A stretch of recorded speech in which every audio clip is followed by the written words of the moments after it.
ಪ್ರಿಯ ವೀಕ್ಷಕರೇ ನಮಸ್ತೆ. ನಾನೀಗ ಇರುವಂಥದ್ದು ಕೊಡಗು ಸಂಪಾಜೆ ಗ್ರಾಮದ ಗುಡ್ಡೆಗದ್ದೆ ಎಂಬ ಪ್ರದೇಶದಲ್ಲಿ ನಾನಿದ್ದೇನೆ. ಇಲ್ಲಿ ಮಲೆ ಚಾಮುಂಡೇಶ್ವರಿ ದೇವಸ್ಥಾನ ಹಾಗೂ ಗುಳಿಗ ದೈವದ ಸಾನ್ನಿಧ್ಯ ಇದೆ. ಅದು ಈಗ ಜೀರ್ಣೋದ್ಧಾರದ ಹಂತದಲ್ಲಿದೆ. ಇದೇ ಬರುವ ಮೇ ತಿಂಗಳ 2ನೇ ತಾರೀಕಿನಿಂದ 4ನೇ ತಾರೀಕಿನವರೆಗೆ ಈ ದೇವಸ್ಥಾನದಲ್ಲಿ ಪುನಃಪ್ರತಿಷ್ಠಾ ಬ್ರಹ್ಮಕಲಶೋತ್ಸವ ಹಾಗೂ ಮಲೆ ಚಾಮುಂಡಿ ದೈವ ಹಾಗೂ ಗುಳಿಗ ದೈವದ ನೇಮೋತ್ಸವವು ಇಲ್ಲಿ ಜರುಗಲಿಕ್ಕಿದೆ. ಬನ್ನಿ, ನಮ್ಮ ಜೊತೆ ದೇವಸ್ಥಾನದ ಆಡಳಿತ ಸಮಿತಿಯವರಿದ್ದಾರೆ. ಅವರು ಈ ದೇವಸ್ಥಾನದ ಜೀರ್ಣೋದ್ಧಾರ ಕಾರ್ಯದ ಬಗ್ಗೆ ಏನು ಹೇಳ್ತಾರೆ ಅಂತೇಳಿ ಅವರಿಂದಲೇ ಕೇಳಿ ತಿಳ್ಕೊಳ್ಳೋಣ. ಬನ್ನಿ.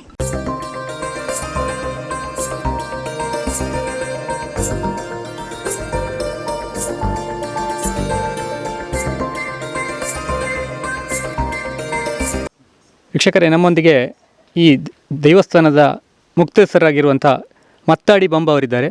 ಅವರು ಏನು ಹೇಳ್ತಾರೆ, ಈ ಜೀರ್ಣೋದ್ಧಾರ ಸಮಿತಿಯಲ್ಲಿ ಇದ್ದಾರೆ, ಅವರು ಏನು ಹೇಳ್ತಾರೆ ಅಂತೇಳಿ ತಿಳ್ಕೊಳ್ಳೋಣ. ಬನ್ನಿ. ಸರಿ, ನಮಸ್ಕಾರ. ಇಲ್ಲಿಯ ನಮ್ಮ ಗ್ರಾಮ ದೇವರಾದ ಮಹಾಗಣಪತಿ ದೇವರನ್ನು ಮನಸ್ಸಿನಲ್ಲಿ ಧ್ಯಾನಿಸಿಕೊಂಡು ಹಾಗೂ ಸಂಪಾಜೆಯ ಪಂಚಲಿಂಗೇಶ್ವರ ದೇವರನ್ನು ಮನದಲ್ಲಿಟ್ಟುಕೊಂಡು ತೊಡಿಕಾನದ ಮಲ್ಲಿಕಾರ್ಜುನ ದೇವರನ್ನು ಮನಸ್ಸಿನಲ್ಲಿ ನೆನೆಸಿಕೊಂಡು ನಾನು ಹೇಳುವುದೇನೆಂದರೆ, ನಾನು 1973ರಲ್ಲಿ ಈ ಭೂಮಿಗೆ ಬಂದಿದ್ದೆ. ನಾವು ಇಲ್ಲಿ ಒಂದು ಚಿಕ್ಕ ಮನೆ ಕಟ್ಟಿ ವಾಸವಾಗಿದ್ದು, ನಮ್ಮ ಮನೆಯ ಮುಂದೆ ಒಂದು ಮರ ಇತ್ತು, ಬಾಳೆ ಮರ ಅಂತ ಹೇಳ್ತಾರೆ.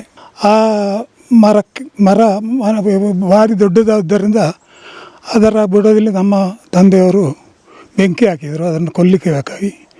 ಒಂದು ತಿಂಗಳಲ್ಲಿ ನಮ್ಮ ತಂದೆಯವರ ಮೈ ಮೇಲೆ ಫುಲ್ ಬಿಸಿ ನೀರು ಬಿದ್ದು ಅವರು ಒಂದು 6 ತಿಂಗಳು ಮಲಗಿದಲ್ಲಿ ಆದರು. ಅನಂತರ ನಮ್ಮ ತಂದೆಯವರು ಆ ಮರವನ್ನು ಒಬ್ಬ ಕರಿ ಅಂತ ಹೇಳುವ ಕೆಲಸಗಾರನಿಂದ ಕಡಿಸಿದರು. ಆ ಕರಿಯನವರು 1 ತಿಂಗಳು ಆಗಬೇಕಾದ್ರೆ ಅವರು ತೀರ್ಕೊಂಡ್ರು. ಆಗ ಇಲ್ಲಿ ಎಲ್ಲರಿಗೂ ಗೊತ್ತಾಯಿತು ಇಲ್ಲಿ ಒಂದು ಶಕ್ತಿ ಇದೆ ಅಂಥೇಳಿ. ಅದಕ್ಕಾಗಿ ಒಂದು ಚಿಕ್ಕ ಗುಡಿಯನ್ನು ಮೇಲೆ ಕಟ್ಟಿದ್ದು. ಆ ಗುಡಿಯಲ್ಲಿ ಪೂಜೆ ಮಾಡ್ತಿದ್ದರು. ಆ ಗುಡಿಯ ಸ್ವಲ್ಪ ಇದು ಸರಿ ಇರಲಿಲ್ಲ. ಅದರಿಂದಾಗಿ 2012ರಲ್ಲಿ ಪ್ರಶ್ನೆ ಇಟ್ಟಾಗ ದೇವಿಗೆ ಪುನರ್ ಪ್ರತಿಷ್ಠೆ ಮಾಡಬೇಕು, ಇಲ್ಲಿ ಗುಡಿ ಬೇಕು ಅಂತ ಆಯಿತು. ಅದರಿಂದಾಗಿ ನಮ್ಮ ಕುಟುಂಬದ 7 ಸದಸ್ಯರು ಸೇರಿ ಇಲ್ಲಿ ಒಂದು ಚಿಕ್ಕ ಗುಡಿಯನ್ನು ಕಟ್ಟಿ ದೇವಿಯನ್ನು ಕಳೆದ 12 ವರ್ಷದಿಂದ ಪೂಜೆ ಮಾಡ್ತಾ ಇದ್ದೇವೆ. ಈಗ ದೇವಿಯ ಇದನ್ನು ಸ್ವಲ್ಪ ದೊಡ್ಡದಾಗಿ ಮಾಡಬೇಕು ಅಂತೇಳಿ ಇದು ಮಾಡಿದ್ದರಿಂದ ಸ್ವಲ್ಪ ಕೆಲಸ ನಡೀತಾ ಇದೆ. ಒಂದು 10 ಲಕ್ಷ ರೂಪಾಯಿ ಖರ್ಚಿನ ಕೆಲಸ ಇಲ್ಲಿ ಆಗಬೇಕಾಗಿದೆ.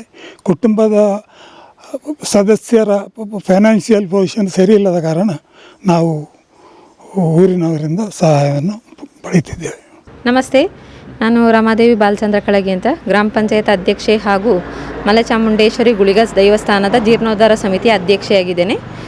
ನಾವು ಈಗ ಮಲೆ ಚಾಮುಂಡೇಶ್ವರಿ ದೈವಸ್ಥಾನದ ಬಗ್ಗೆ ಯಾವ ರೀತಿಯಾಗಿ ಅಂತ ಹೇಳಿದರೆ, ಆ ಒಂದು ದೈವಸ್ಥಾನವು ಈಗ ಪುನಃ ಅದು 3ನೆಯ ಬಾರಿಗೆ ಪುನರ್ ಪ್ರತಿಷ್ಠಾಪನೆಗೆ ಸಮಯಕ್ಕೆ ಅದು ಆ ಒಂದು ದೈವಸ್ಥಾನದ ಕೆಲಸ ಕಾರ್ಯಗಳು ಬಂದಿದ್ದು, ನಾವೆಲ್ಲರೂ ಗ್ರಾಮಸ್ಥರು ಸೇರಿಕೊಂಡು ದೈವಸ್ಥಾನದ ಅಭಿವೃದ್ಧಿ ಕೆಲಸಗಳನ್ನು ಮಾಡುವ ನೆಲೆಯಲ್ಲಿ ಜೀರ್ಣೋದ್ಧಾರ ಸಮಿತಿಯನ್ನು ಕಂಡುಕೊಂಡಿದ್ದೇವೆ. ಆ ಜೀರ್ಣೋದ್ಧಾರ ಸಮಿತಿಯಲ್ಲಿ ನಾವು ಕಾಂಪೌಂಡ್ ಕೆಲಸ, ಹಾಗೆ ನೂತನ ಗುಳಿಗ ಕಟ್ಟೆಯ ಕೆಲಸ, ಹಾಗೆ ಮಲೆ ಚಾಮುಂಡೇಶ್ವರಿ ದೈವಕ್ಕೆ ಮಣಿಮಂಚ, ಕಡ್ತಲೆ, ಮೊಗ್ಗ, ನಾನಾ ಥರದ ಕೆಲಸ ಕಾರ್ಯಗಳು ಆಗಬೇಕಾಗಿದೆ.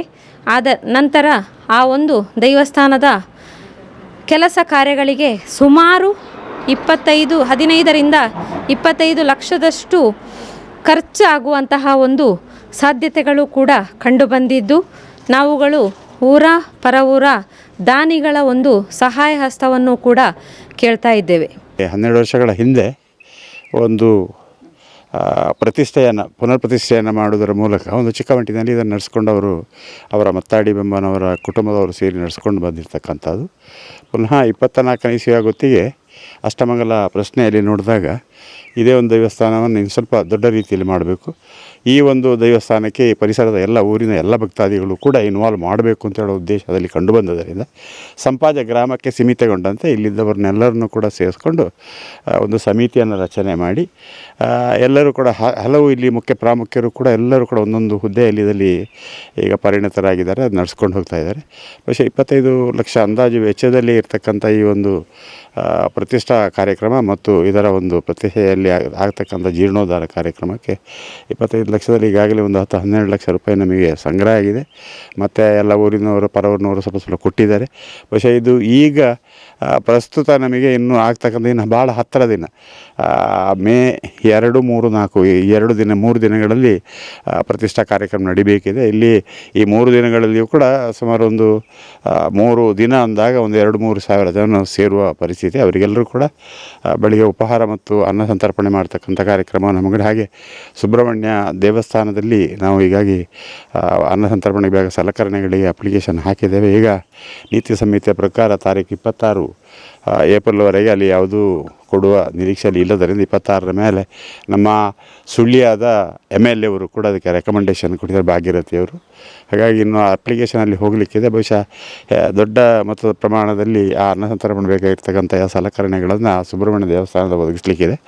ಅದಲ್ಲದೆ ಊರಿನಲ್ಲಿರ್ತಕ್ಕಂಥ ಕೆಲವರು ಕೂಡ ಈ ಕಾರ್ಯಕ್ರಮಕ್ಕೆ ಅಕ್ಕಿ ಮತ್ತು ಆ ಸಲಕರಣೆಗಳು ಕೊಡುವರಿದ್ದಾರೆ. ಅದಲ್ಲದೆ ಹಸಿರುವಾಣಿಯನ್ನು ಕೂಡ ತರುವ ಒಂದು ಉದ್ದೇಶವನ್ನು ನಾವು ಇಟ್ಕೊಂಡಿದ್ದೇವೆ. ಇಲ್ಲಿ ಇದ್ದಕ್ಕಂಥ ಭಕ್ತಾದಿಗಳೆಲ್ಲ ಸೇರಿ ಹಸಿರುವಾಣಿ ಮುಖಾಂತರ ಬಂದಾಗ ಈ ಒಂದು ದೊಡ್ಡ ಪ್ರಮಾಣದ ವೆಚ್ಚದಲ್ಲಿ ನಮಗೆ ಸಣ್ಣ ಪ್ರಮಾಣದ ವೆಚ್ಚ ಇದರಿಂದ ಆಗ್ಬೋದು ಅಂತ ಒಂದು ನಿರೀಕ್ಷೆಯನ್ನು ಇಟ್ಕೊಂಡಿದ್ದೇವೆ.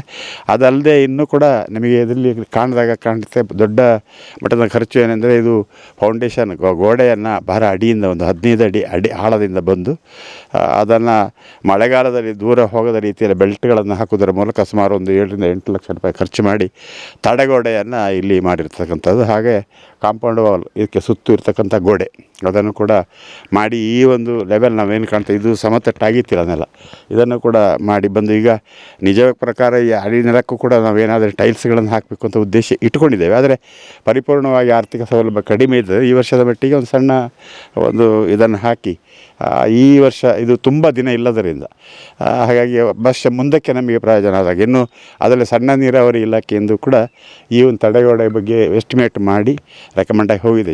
ಈ ಚುನಾವಣೆ ಆದ್ದರಿಂದ ಅದು ಕೂಡ ಈ ತಿಂಗಳ ಅಕ್ಕಿರೋರಿಗೆ ಹೋಗಿ ಮೇಯಲ್ಲಿ ಕೊಡೋ ನಿರೀಕ್ಷೆಯಲ್ಲಿದ್ದಾರೆ. ಅದು ಬಂದುಬಿಟ್ರೆ ಬಹುಶಃ ನಮ್ಮ ಎಲ್ಲ ಖರ್ಚುಗಳು ಇಲ್ಲಿ ನಿಭಾಯಿಸ್ಬೋದು ಅಂತ ನಮ್ಮ ಧೈರ್ಯ ಇದೆ. ಅದಲ್ಲದೆ ನಾವು ಸುಮಾರು ಒಂದು 7 ಟೀಮ್ಗಳನ್ನು ಮಾಡಿದ್ದೇವೆ ಇಲ್ಲಿ ಈ ಸಂಪಾಜೆ ಗ್ರಾಮದಲ್ಲಿ. ಅವರೆಲ್ಲರೂ ಕೂಡ ಮನೆಗೆ ಹೋಗಿ ತೆರಳಿ ಅವರ ಧನ ಸಹಾಯವನ್ನು ಸಂಗ್ರಹ ಮಾಡ್ತಾಯಿದ್ದಾರೆ, ಆಹ್ವಾನ ಪತ್ರಿಕೆಯನ್ನು ಕೂಡ ವ್ಯವಸ್ಥೆ ಮಾಡ್ತಾಯಿದ್ದಾರೆ. ಈ ಒಂದು ದೇವಸ್ಥಾನದ ಕಾರಣಿಕೆ ಪವಾಡಗಳು ಏನಿದೆ ಅಂತೇಳಿ ಗೊತ್ತಿರುವುದಿಲ್ಲ ಜನಗಳಿಗೆ. ಆ ಗೊತ್ತಿರತಕ್ಕಂಥ ಕೆಲವು ವಿಚಾರಗಳನ್ನು ಪ್ರತ್ಯಕ್ಷ ದರ್ಶಿಗಳು ಇಲ್ಲಿ ಹೇಳಲಿಕ್ಕಿದ್ದಾರೆ. ನನ್ನ ಹೆಸರು ಚಿತ್ರ ಅಂತ. ನಾನು ಮದುವೆಯಾಗಿ ಮಡಿಕೇರಿಲಿರೋದು, ITI ಕಾಲೇಜ್ ಪಕ್ಕ ನನ್ನ ಮನೆ. ನಾನು ಒಬ್ಬಳೇ ಮಗಳಾದ ಕಾರಣ ನಾನು ಅಮ್ಮನಿಗೆ ತಿಂಗಳಿಗೊಂದು ಸರಿ ಬರ್ತಾ ಇರ್ತಿದ್ದೆ. ಆಗ ಬರುವಾಗ ಪಕ್ಕದ ಮನೆ ಹೆಂಗಸು ಹೂ ಮುಡ್ಕೊಂಡು ಬಂದಾಗೆ ನಾವು ಕರೆದು ಬಂದರೆ ನಮಗೆ ಸಿಗ್ತಿರ್ಲಿಲ್ಲ. ಅವರು ದೊಡ್ಡೊಂದು ಕಲ್ಲು ಹತ್ರ ಬರುವಾಗ ಅದು ಮಾಯಾಗಿ ಅವರು ಹೋಗ್ತಾಯಿದ್ರು. ಅದು ನೋಡು ಮತ್ತೆ ಗೊತ್ತಾಯಿತು. ಮತ್ತು ಈ ಮನೇಲಿ ಇರುವವರಿಗೂ ಸಹ ಅಷ್ಟೇ, ಎಲ್ಲರೂ ಯಾರ್ಯಾರು ಹೋಗ್ತಾರೆ ಅವ್ರಿಗೆ ನಮ್ಮ ಅಮ್ಮನ ಥರ ಇನ್ನೊಬ್ರಿಗೆ ಕಾಣೋದು, ಹೀಗೆ ಎಲ್ಲ ಬರ್ತಾಯಿದ್ರು ಇತ್ತು. ಮತ್ತು ನಾವು ಅದನ್ನು ನೆನೆಸ್ಕೊಂಡಿರೋ ಮತ್ತು ಮನೇಲಿ ಇಲ್ಲಿ ಬರುವಾಗ ಇವರಿಗೆ ಸ್ವಲ್ಪ ಹುಷಾರಿಲ್ಲದಾಗೋದು, ಈ ಮನೆಯವರಿಗೆ ಹುಷಾರಿಲ್ಲದಾಗೋದು ಏನೇನೋ ನಡೀತಾ ಇತ್ತು. ಮತ್ತು ಇಲ್ಲಿ ತಾಯಿಗೊಂದು ಮೊದಲೇ ಮಾಡಿದ್ದಾರೆ. ಈಗ ದೊಡ್ಡದಾಗಿ ಒಂದು 12 ವರ್ಷ ಮುಂದೆ ಅದೆಲ್ಲ ಆದಾಗ ಇಲ್ಲಿ ತಾಯಿದೊಂದು ಪವಾಡ. ಅದೇ ಮಕ್ಕಳಿಗೆ ಸಂತಾನ ಭಾಗ್ಯ ಎಲ್ಲದವ್ರು ಬೇಡ್ಕೊಂಡಾಗ ಸಂತಾನ ಭಾಗ್ಯವಾಗ್ತಿತ್ತು. ಕಷ್ಟದಲ್ಲಿ ಬರುವಾಗ ನಾವೆಲ್ಲ ತುಂಬ ಕಷ್ಟದಲ್ಲೇ. ಇವಾಗ ನಾನು ಇನ್ನು 6 ವರ್ಷ ಆಯಿತು ಇಲ್ಲಿಗೆ ಬಂದು. ಆ ಮಹಾಗಣಪತಿ ನಂಬಿ, ಈ ಮಲೆ ಚೌಂಡಿಯಮ್ಮ ನಂಬಿ ನಾವೀಗ ತೊಂದರೆ ಏನಿಲ್ಲ, ಚೆನ್ನಾಗಿದ್ದೇವೆ. ಅಂದರೆ ನಮ್ಮ ಪವಾಡ ಇಷ್ಟೇ, ಅದು ನಮಗೆಲ್ಲ ಕಾಣ್ತಿತ್ತು. ಮತ್ತು ಇಲ್ಲಿ ಆಟ ಆಡ್ಕೊಂಡಿದ್ದವರು ನಾವೆಲ್ಲ ಚಿಕ್ಕದಿರುವಾಗ ಇಲ್ಲಿ ಆಟ ಆಡ್ಕೊಂಡಿದ್ದು ತುಂಬ ವರ್ಷದಿಂದ ಉಂಟಂತೆ ಅದು ತಾಯಿದು ಕಲೆ. ಅಂದರೆ ಅದು ಗೊತ್ತಾಗಿಲ್ಲ, ಒಂದು 25 ವರ್ಷದಿಂದ ಎಲ್ರಿಗೂ ಒಂದು ಇದಾಯಿತು. ಈಗ 12 ವರ್ಷದಿಂದ ತುಂಬ 12 ವರ್ಷ ಮೊದಲು ಈ ಥರ ಎಲ್ಲ ನಮಗೆ ಕಾಣ್ತಿತ್ತು. ಇನ್ನು ಈ ಮನೆಯಲ್ಲಿರೋರಿಗೆ ಅಮ್ಮನ ಥರ ಕಾಣೋದು, ನನಗೆ ಅದೇ ಪಕ್ಕದ ಮನೆ ಅವರಿಗೆ ಇಲ್ಲ, ಅವರಾಗೆ ಕಾಣ್ತಿತ್ತು. ನನಗೊಂದು 2-3 ಸಲ ದೇವಿದು ದರ್ಶನ ನನಗೆ ಆಗಿದೆ. ಅದಕ್ಕೆ ನನಗೆ ತುಂಬ ಖುಷಿ, ತುಂಬಾ ನನಗೆ ತುಂಬ ಒಳ್ಳೆಯದಾಗಿದೆ ಈಗ ಬಂದು. ಇಷ್ಟು ಹೇಳಲಿಕ್ಕೆ ಇಷ್ಟಪಡ್ತೀನಿ. ನಮಗೆ ಇಲ್ಲಿಂದ ಚಡವಿಂದ ಬರುವಾಗ ನಾನು ಎಲ್ಲ ಸಾಮಾನೆಲ್ಲ ತಗೊಂಬರ್ತಿದ್ದೆ. ಬರುವಾಗ ಅದು ಸ್ವಲ್ಪ ಓಣಿ ಥರ ಆ ಕಡೆ ಈ ಕಡೆ ಎಲ್ಲ ಕಾಡು, ಸಣ್ಣ ದಾರಿ. ಅದರಲ್ಲಿ ಬರುವಾಗ ಅದು ಮುಂದೆಯಿಂದ ಹೋಗ್ತಾ ಇರ್ತದೆ. ನಾವು ಅವ್ರನ್ನ ಜೋರಾಗಿ ಕರೆಯೋದು, ಬನ್ನಿ ನಿಲ್ಲಿ, ನಾನು ಬರ್ತೇನೆ ಅಂತ. ಇಲ್ಲ ರಾತ್ರಿಯಲ್ಲಿ ಹಗಲು 12 ಗಂಟೆ 1 ಗಂಟೆಗೆ ಬರ್ತಿದ್ದೆ ಮಡಿಕೇರಿಯಿಂದ. ಆವಾಗ ನಾನು ಹೇಳ್ತಿದ್ದೆ, ಕರೆದಾಗ ಅವ್ರು ತಿರುಗಿ ಸಹ ನೋಡ್ತಿರ್ಲಿಲ್ಲ, ಅವರು ನೆಟ್ಟಿಗೆ ಹೋಗ್ತಾಯಿದ್ರು. ನೀವೇನಪ್ಪ ಇಷ್ಟೊಂದು ಹೂ ಮುಡಿ ಹೆಂಗಸಲ್ಲ, ಮತ್ತೆ ಯೋಚನೆ ಆಗೋದು ಇವ್ರೇನು ಇಷ್ಟೊಂದು ಹೂ ಮುಡಿದಿದ್ದಾರೆ ಅಂತ. ಅದು ಆ ದೊಡ್ಡೊಂದು ಕಲ್ಲಿದಲ್ಲಿ, ಆ ಕಲ್ಲಲ್ಲಿ ತಲುಪಾಗ ನಾನು ಅದು ಅವ್ರನ್ನ ಕಂಡಿಲ್ಲ. 3 ಸಲ ಅಲ್ಲಿ ನನಗೆ ಆಗಿರೋದು. ತುಂಬ ದೂರದಿಂದ ಬರ್ತಾ ಇರ್ತಾರೆ ತಿರ್ಗೇನು.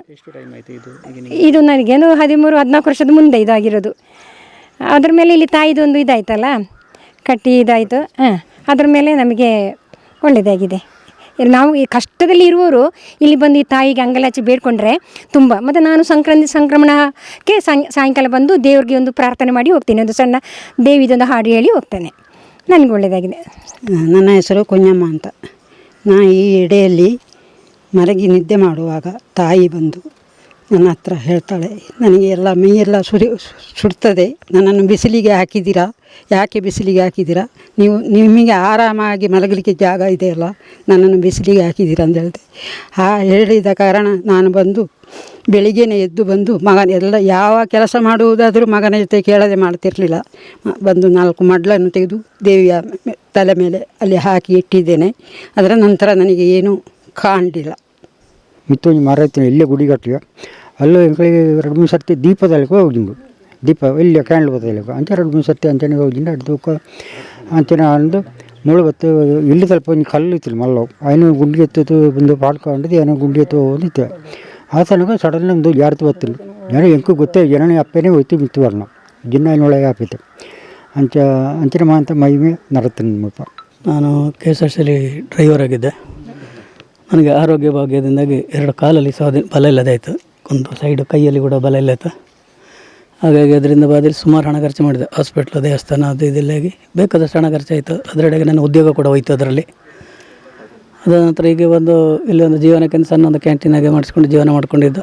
ಹಾಗೆ ನನ್ನ ಸ್ನೇಹಿತರಾದ ರಮೇಶ್ ಅವರು ಒಂದು ದಿವಸ ಈಗ ಬಂದು ಹೇಳಿದರು, ಹೀಗೆ ನಮ್ಮಲ್ಲಿ ಬನ್ನಿ ಸಂಕ್ರಮಣಕ್ಕೆ, ಒಂದು ಉಮೇಶ್ ಅಂತೇಳಿ ಅವರೊಬ್ಬರು ಪ್ರಾರ್ಥನೆ ಮಾಡಲಿಕ್ಕೆ ಬರ್ತಾರೆ. ಆಗ ಅವ್ರ ಹತ್ರ ಒಂದು ನೋಡು ದೈವ ಸಂಕಲ್ಪ ಹೇಗಿದೆ, ನಿಮ್ಮ ಒಂದು ಪ್ರಾರ್ಥನೆ ಮಾಡಿಸು ಅಂತ ಹೇಳಿದರು. ಹಾಗೆ ನಾನು ಒಂದು ಸಂಕ್ರಮಣದ 2 ಬಂಡ ತಂದಿಟ್ಟು ದೇವಿ ಹತ್ರ ಪ್ರಾರ್ಥನೆ ಮಾಡಿ ಹೋದೆ.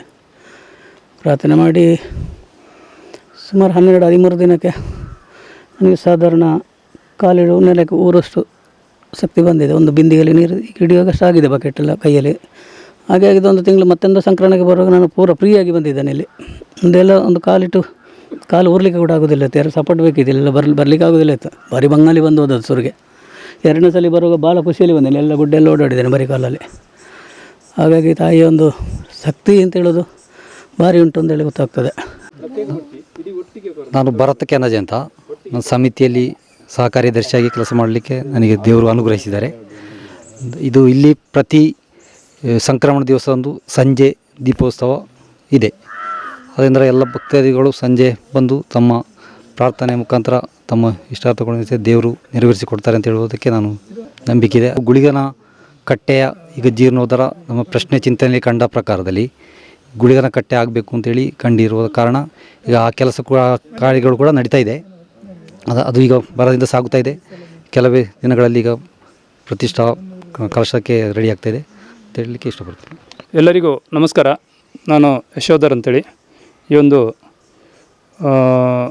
ನಮ್ಮ ಕೊಡಗು ಜಿಲ್ಲೆ ಮಡಿಕೇರಿ ತಾಲೂಕು ಸಂಪಾಜೆ ಗ್ರಾಮದ ಕೊಯ್ಯನಾಡು ಗುಡ್ಡೆಗದ್ದೆ ಭಾಗದಲ್ಲಿ ಇರತಕ್ಕಂಥ ಈ ಒಂದು ಬಹಳ ಒಂದು ಪ್ರಾಚೀನವಾದಂಥ ಮತ್ತು ಬಹಳ ಕಾರಣಿಕವಾದಂಥ ಒಂದು ದೈವಸ್ಥಾನ ಮಲೆ ಚಾಮುಂಡಿ ಹಾಗೆ ಗುಳಿಗ ದೈವದ ಒಂದು ದೈವಸ್ಥಾನ ಈ ಗುಡ್ಡೆಗದ್ದೆ ಭಾಗದಲ್ಲಿ ಇದೆ. ಇದುವರೆಗೆ ಇದು ಬಹಳ ಜನರಿಗೆ ಇದರ ಮಹಿಮೆ, ಇದರ ವಿಶೇಷತೆಗಳು ಗೊತ್ತಿರಲಿಲ್ಲ. ಈಗ ನಾವು ಒಂದು 2-3 ತಿಂಗಳಿಂದ ಈ ಒಂದು ಕ್ಷೇತ್ರವನ್ನು, ಈ ಒಂದು ದೈವಸ್ಥಾನದ ಸನ್ನಿಧಿಯನ್ನು ಜೀರ್ಣೋದ್ಧಾರ ಮಾಡಬೇಕು ಅನ್ನೋಂಥ ಉದ್ದೇಶದಿಂದ ಒಂದು ಜೀರ್ಣೋದ್ಧಾರ ಸಮಿತಿಗಳನ್ನು ಮಾಡಿಕೊಂಡು ಅದರಲ್ಲಿ ಊರಿನ ಬೇರೆ ಬೇರೆ ಸಂಘ ಸಂಸ್ಥೆಗಳ ಬೇರೆ ಬೇರೆ ಊರಿನಲ್ಲಿ ಗಣ್ಯ ವ್ಯಕ್ತಿಗಳನ್ನು ಸೇರಿಸಿಕೊಂಡು ಒಂದು ಜೀರ್ಣೋದ್ಧಾರ ಸಮಿತಿಯನ್ನು ಮಾಡಿಕೊಂಡು ಈ ಒಂದು ಕ್ಷೇತ್ರದ ಸನ್ನಿಧಿಯ ಕೆಲಸ ಕಾರ್ಯಗಳು ಬಹಳ ತ್ವರಿತಗತಿಯಲ್ಲಿ ನಡೀತೇವೆ. ವೀಕ್ಷಕರೇ, ಅತ್ಯಂತ ಕಾರಣಿಕದ ಶಕ್ತಿಯುಳ್ಳ ಈ ಮಲೆ ಚಾಮುಂಡೇಶ್ವರಿ ಹಾಗೂ ಗುಳಿಗ ದೈವದ ಸಾನ್ನಿಧ್ಯದಲ್ಲಿ ಈಗ ಪ್ರಶ್ನಾ ಚಿಂತನೆಯಲ್ಲಿ ಈ ಚಾಮುಂಡೇಶ್ವರಿಯ ಪಕ್ಕದಲ್ಲಿ ಗುಳಿಗ ಸಾನ್ನಿಧ್ಯ ಕೂಡ ಆಗಬೇಕು ಅಂತೇಳಿ ಚಿಂತನೆಯಲ್ಲಿ ಕಂಡುಬಂದಿದೆ. ಅದೇ ರೀತಿ ಕೆಲಸ ಕಾರ್ಯಗಳು ಕೂಡ ಬರದಿಂದ ಸಾಗ್ತಾ ಇದೆ. ಮುಂದೆ ಮೇ ತಿಂಗಳ 2ನೇ ತಾರೀಕಿನಿಂದ 4ನೇ ತಾರೀಕಿನವರೆಗೆ ಇಲ್ಲಿ ಪುನಃ ಪ್ರತಿಷ್ಠಾ ಬ್ರಹ್ಮಕಲಶೋತ್ಸವ ಹಾಗೂ ದೈವಗಳ ಕೋಲ ಸೇವೆ ನಡೆಯಲಿಕ್ಕಿದೆ. ರಿಪೋರ್ಟರ್ ಕೃಷ್ಣ ಬೆಟ್ಟ, ಕ್ಯಾಮರಾಮನ್ ಶ್ರೀಜಿತ್ ಸಂಪಾಜಿ ಜೊತೆ ವಿನಯ್ ಜಾಲ್ಸೂರು, ಸುದ್ದಿ ನ್ಯೂಸ್ ಸುಳ್ಯ.